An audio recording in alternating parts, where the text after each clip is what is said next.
Velhamdülillah. Vessalatu vesselamu ala Rasulillah. Men azır Oş oblastının Ноқат rayonuna qaraştуу Каракой жайлоосунун төрүндө отурам. Аркамда ак кар жаманган аска, ылдыйында чоң дарыядан бөлүнүп чыккан кичинекей арыкча, айланамда арча карагай кайын. Чынын айтканда бир караган адамга бейиштин төрү. Бул сөз жашыруун эмес, сыр деле эмес. Көгүлтүр көктөм жайытты көргөндө биздин Кыргызстан бейиштин эле төрү деп мактанабыз. Бирок мындан да мыкты бейишибиз бар. Ал сиздин чаң баскан үйүңүздө.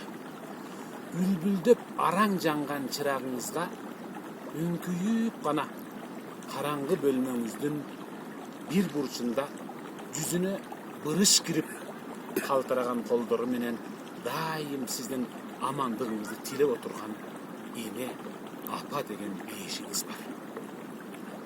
Бул көктөм бейиш, бул ак кар жаманган аска жана карагай кайың деген көзүбүзгө көрүнгөн бейиштей болгону менен ошол эне деген бейиштин алдында эч нерсе да арзыбайт.